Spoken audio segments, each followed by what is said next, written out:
Astéroïde 4810. De la tête au ciel.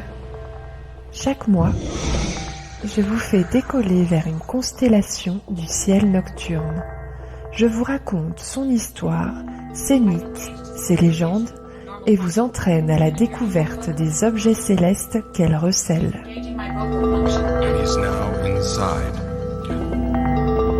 My code name is Project 2501. Industrial Espionage and Intelligence Manipulation.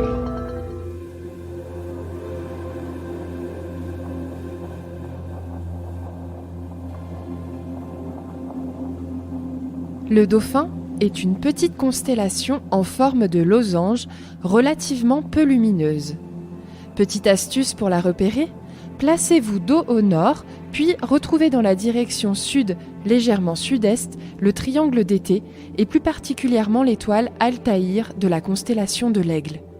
En remontant brièvement depuis cette étoile le long de la Voie lactée, vous devriez voir jaillir vers l'est le Dauphin, comme surgissant de cette mer astrale qu'est notre galaxie.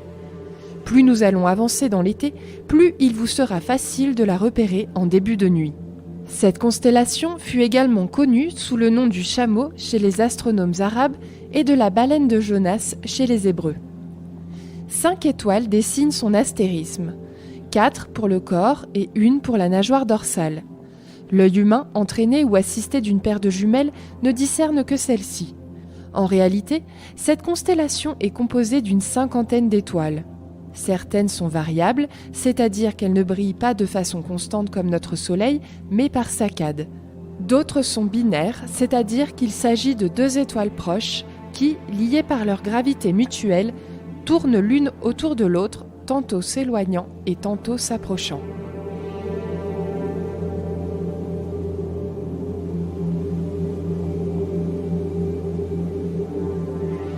Un petit conseil, privilégiez pour l'observation un lieu sombre, éloigné de la pollution lumineuse de la ville. Et pensez à la Lune, il faut connaître ses phases et l'heure à laquelle elle se lève et se couche. Plus la Lune sera gibbeuse et pleine, plus elle sera lumineuse. Ce mois-ci, la pleine Lune a lieu le 24 juillet et la meilleure période pour observer le ciel est donc autour du 10.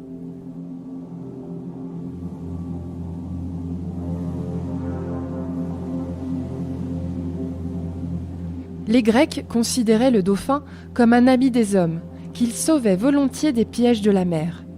Une légende grecque prétend qu'au fond des mers, le dauphin servit d'entremetteur entre la Néréide Amphitrite et le dieu Poséidon, permettant à ce dernier de l'épouser. Par reconnaissance envers son ami dévoué, le maître des océans fit de l'élégant cétacé le compagnon éternel de l'aigle sur la voûte étoilée. Une autre légende de la mythologie grecque raconte qu'un dauphin a délivré Arion, un chanteur talentueux et envoûtant, de la méchanceté des hommes. C'est cette histoire que j'ai choisi de vous raconter juste après un plongeon musical dans la mer bien connue de Morsheba. Flocking to the sea, crowds of people wait for me. Seagulls scavenge still ice cream. Worries vanish within my dream. I left my soul there, down by the sea. I lost control here, living free. I left my soul there, down by the sea. I lost control here, living free.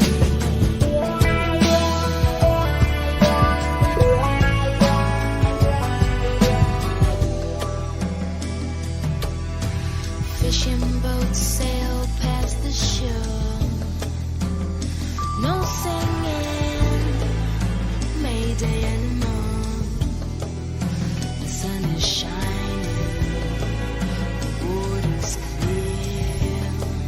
Just you and I walk along the pier.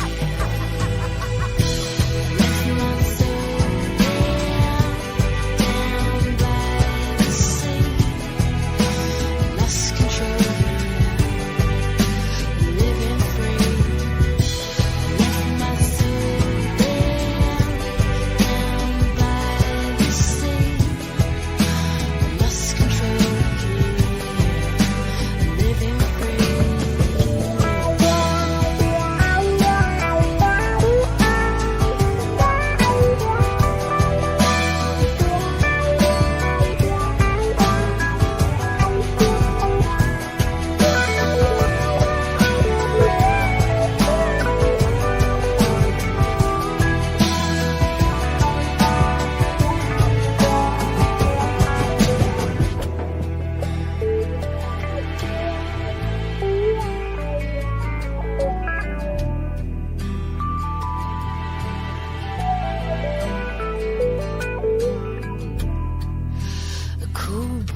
knows, but mine the worst.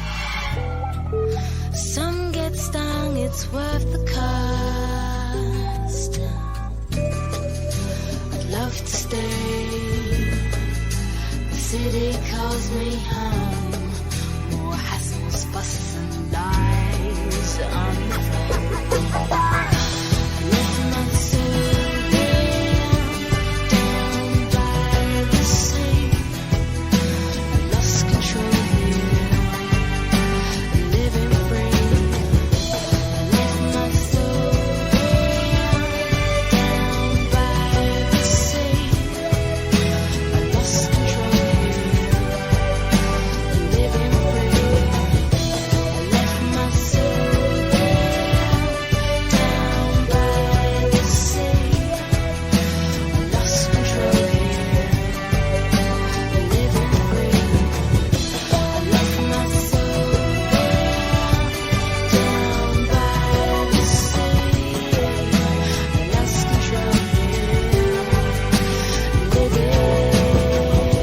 sea. I lost control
C'était The Sea de Morshiba.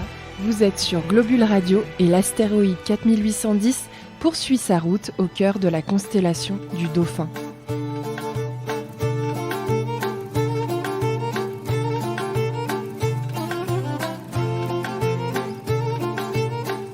Je vous disais il y a quelques instants que le dauphin est une figure bien connue de la mythologie grecque. Laissons-nous porter avec lui par les vagues de la Méditerranée.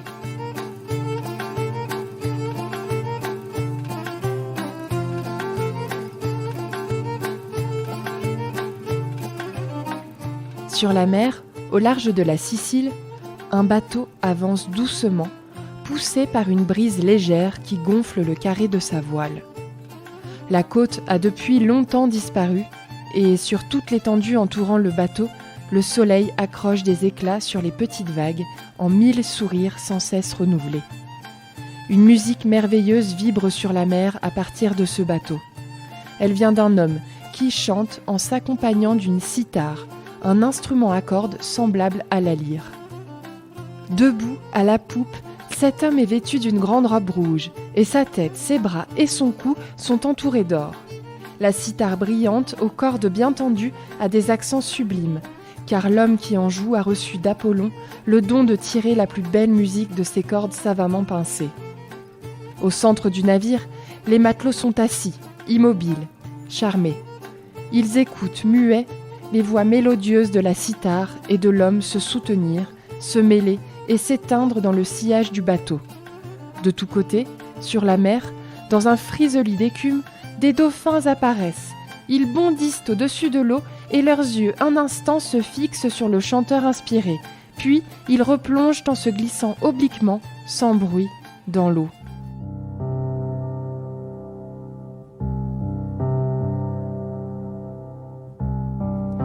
Peu à peu, le chant devient triste et la cithare semble pleurer.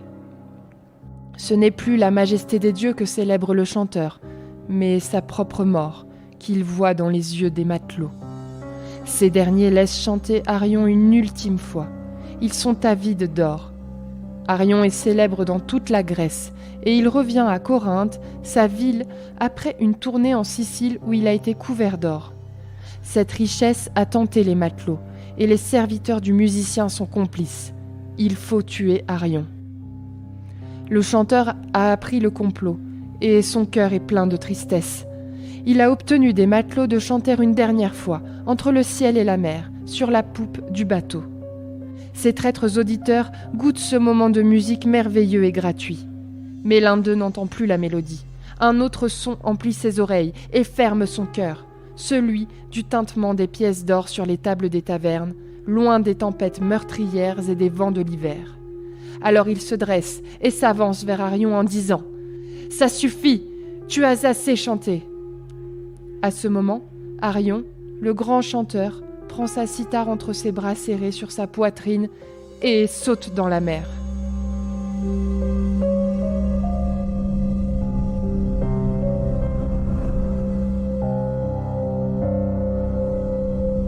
Le bateau continue sa course, emporté par un subit coup de vent et disparaît avec ses matelots au cœur rempli d'amers regrets. Arion s'est enfoncé dans l'eau sombre, mais un corps puissant se glisse sous lui et arrête sa chute dans les profondeurs de la mer. Il se sent soulevé et émerge dans la splendeur du soleil à la surface de l'eau.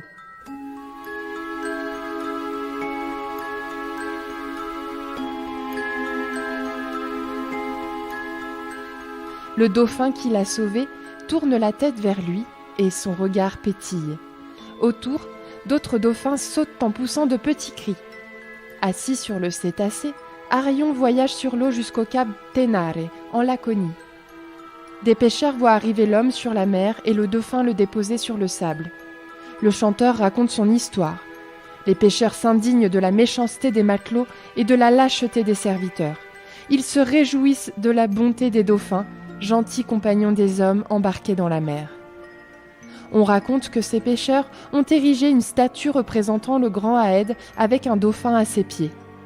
On raconte aussi qu'une tempête a jeté peu après le bateau d'Arion avec ses matelots et les serviteurs félons sur ce même cap de Ténare où le dauphin a déposé le chanteur prodigieusement sauvé. Les pêcheurs, loin de bien accueillir les naufragés selon leur habitude, les ont punis d'une façon si extraordinaire que l'histoire n'a pas voulu en garder la mémoire. Le dauphin, ami des hommes, a reçu une place dans le ciel et les honneurs dignes d'un héros. Le matin pendant l'hiver et toute la nuit pendant l'été, il réjouit les hommes de l'éclat de ses 5 étoiles sous l'aigle de Zeus.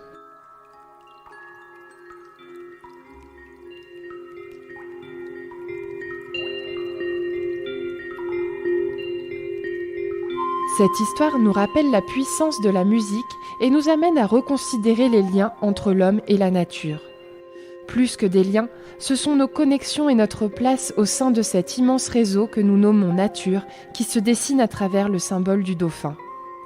Depuis des temps immémoriaux, dans toutes les cultures, à des latitudes différentes, des lieux sacrés ont été érigés autour des baleines et des dauphins. Des mythes sont nés, notamment celui de l'Atlantide. Le dauphin réunit à lui seul l'harmonie, la liberté, la force, le mystère, le salut. C'est la seule créature qui réunit à elle seule tous ces symboles et dont la vision suscite une joie si pure en chaque être humain. Une connexion entre eux et nous semble avoir été oubliée au fil du temps, mais à une certaine époque, les hommes étaient en lien étroit avec eux. En grec ancien, le mot dauphin signifie « frère ». Ils sont en effet étonnamment semblables à nous.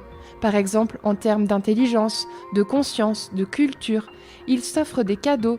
Humains et dauphins sont aussi les seules espèces à faire l'amour face à face. Mais ils ont des aptitudes surprenantes qui nous échappent. Ils sont en contact avec un monde inaccessible à nos sens et à nos sciences. Leurs capacités d'altruisme, de loyauté, d'amitié, d'affection et de concentration sont incomparablement supérieures aux nôtres. Être séparés de leur famille les rend fous. De plus, ils ont un langage très différent du nôtre, que nous avons encore du mal à saisir. Il semble qu'ils en aient un pour les formes solides, les définitions, et un pour l'infini et le fluide. La musique apparaît comme une partie d'eux-mêmes, une forme de dialogue avec la nature. Les baleines, par exemple, se réunissent une fois par an dans plusieurs points du globe, ne remontant à la surface que pour respirer. Lors de ces réunions, elles chantent. Elles voient littéralement le son, comme des musiciens de génie, et elles le ressentent. Les rythmes de leurs chants ne s'approchent de rien de connu, ou alors de ceux de certains moines, perchés dans des monastères inaccessibles. L'océan agit comme un gigantesque amplificateur. Quand la beauté résonne, l'harmonie se crée. Quand c'est la terreur, la destruction s'intensifie. Le bruit assourdissant dont nous avons rempli l'océan les font sombrer dans la folie, souvent les conduisant jusqu'à la mort. Nous sommes pour eux leur seule vraie menace. Chaque fois que vous regarderez la constellation du Dauphin, méditez un instant sur cette définition de l'intelligence. Aptitude à utiliser les pouvoirs du monde sans le détruire. Les dauphins ne bâtissent pas de mégapoles, n'améliorent pas leurs infrastructures. Ils sont indifférents aux technologies, à la politique, aux affaires. Ils n'ont pas de biens immobiliers, ne créent rien d'inamovible, car l'immobilité les tuerait. Pas de caritatif chez eux, mais de la compassion. Pas de diplomatie, mais de la sincérité. Pas de musée, mais de l'art vivant. Pas de centrale électrique. Ils sont en contact direct avec l'énergie même. N'oublions pas que la nature n'a pas besoin de nous, mais c'est nous qui avons besoin, pour exister, de toutes les connexions qui se sont produites des origines de la vie jusqu'à aujourd'hui.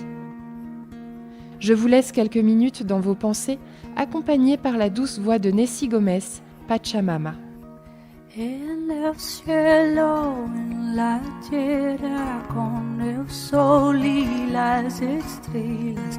En el cielo, en la tierra, la lunita y las estrellas. Siento a fuego dentro, dentro. Siento a fuego, aquí te encuentro.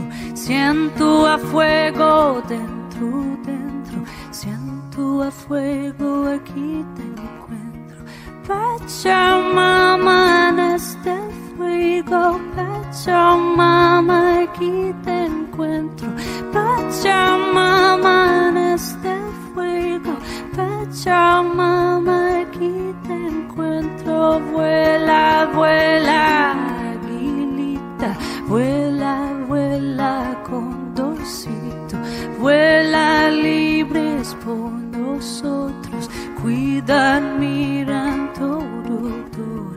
Siento a fuego dentro, dentro. Siento a fuego, aquí te encuentro. Siento a fuego dentro, dentro. Siento a fuego, aquí te encuentro. Pachamama, en este fuego. Pachamama, aquí te encuentro.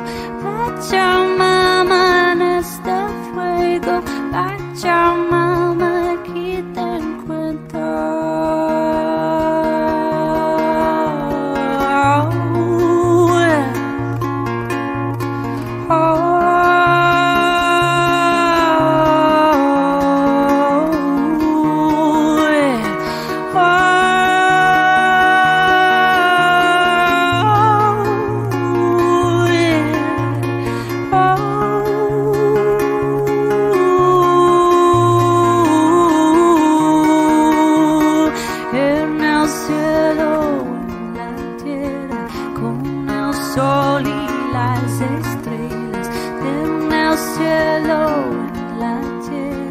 La lunita y las estrellas. Siento a fuego dentro, dentro. Siento a fuego, aquí te encuentro. Siento a fuego dentro, dentro. Siento a fuego, aquí te encuentro. Pachamama, en este fuego. Pachamama, aquí te encuentro. Pachamama, en este fuego. Pachamama, aquí te encuentro. Vuela, vuela, aguilita. Vuela, vuela, condorcito. Vuelan libres por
siento a fuego dentro, dentro, siento a fuego aquí te encuentro, siento a fuego dentro, dentro, siento a fuego aquí te encuentro, Pachamama en este fuego, Pachamama aquí te encuentro, Pachamama en este fuego, Pachamama aquí te encuentro, vuela, vuela, aguilita, vuela, vuela, condorcito, vuela libres por nosotros, cuidan, miran todo, todo, siento a fuego dentro, dentro, siento a fuego aquí te encuentro, siento a fuego dentro, dentro, siento a fuego aquí te encuentro, Pachamama en este fuego, Pachamama aquí te encuentro, Pachamama en este fuego, Pachamama aquí te encuentro.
C'était Pachamama de Nessie Gomez.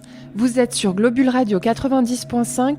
Astéroïde 4810 arrive au terme de son voyage dans la constellation du Dauphin.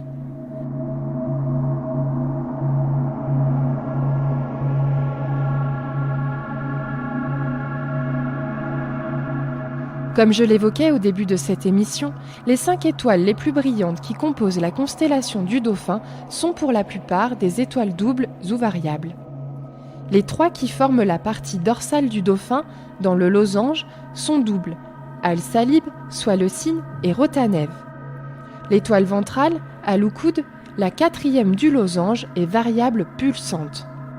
La pulsation s'exprime par des fluctuations périodiques de volume accompagnées par des variations d'éclat, ainsi que des changements dans les propriétés spectrales de la lumière émise, ces dernières étant le témoin de modifications de température et de pression.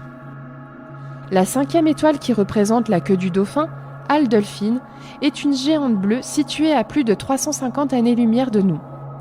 Les géantes bleues sont des étoiles très massives et très chaudes. Après avoir fusionné leur hydrogène, elles entament la fusion de leur hélium, puis de leur carbone et de leur oxygène. Un noyau de fer va se constituer, mais c'est un élément trop stable de par son énergie de liaison pour que sa combustion soit possible, quelle que soit la masse de l'étoile. L'équilibre maintenu dans l'étoile par les précédentes réactions thermonucléaires étant subitement rompu, elle explosera en une gigantesque supernova. Si vous possédez un matériel puissant, vous pouvez également observer plusieurs objets fascinants.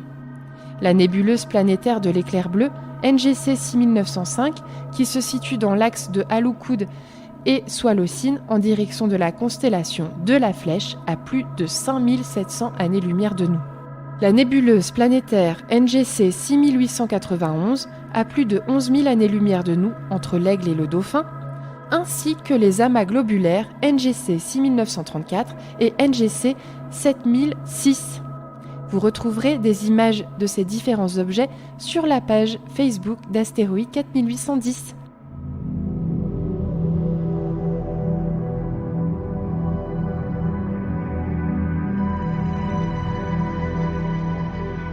Durant les nuits du 14 au 19 août 2013, yeux, lunettes et télescopes des astronomes amateurs et des plus chevronnés étaient tous pointés dans une seule direction, celle de la petite constellation du Dauphin. Un phénomène rarissime venait de s'y produire. Une étoile était née. Mais ce que l'on supposait être la naissance d'une étoile n'était en réalité qu'un phénomène insolite et éphémère, connu sous le nom de nova. La soi-disant nouvelle née avait déjà une longue vie derrière elle. Ce n'était qu'une petite étoile en fin de vie, une naine blanche, à court d'hydrogène à consommer pour pouvoir briller et ainsi nous être perceptibles. Profitant du rapprochement avec la seconde étoile du système binaire auquel elle appartenait, elle captura une partie de son hydrogène.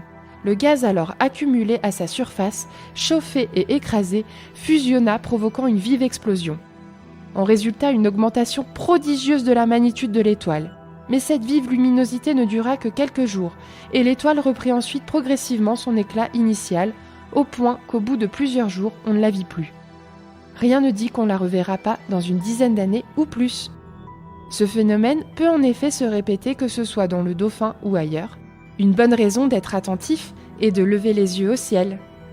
Ce sera tout pour la constellation du Dauphin. Je vous retrouve le mois prochain pour un voyage vers la constellation de Persée.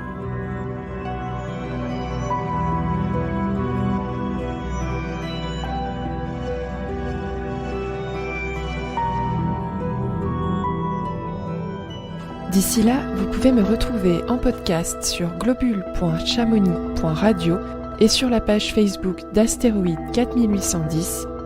N'hésitez pas à laisser vos impressions, questions, suggestions et à me contacter si vous aussi vous avez la tête dans les étoiles et des envies de projets autour de l'astronomie.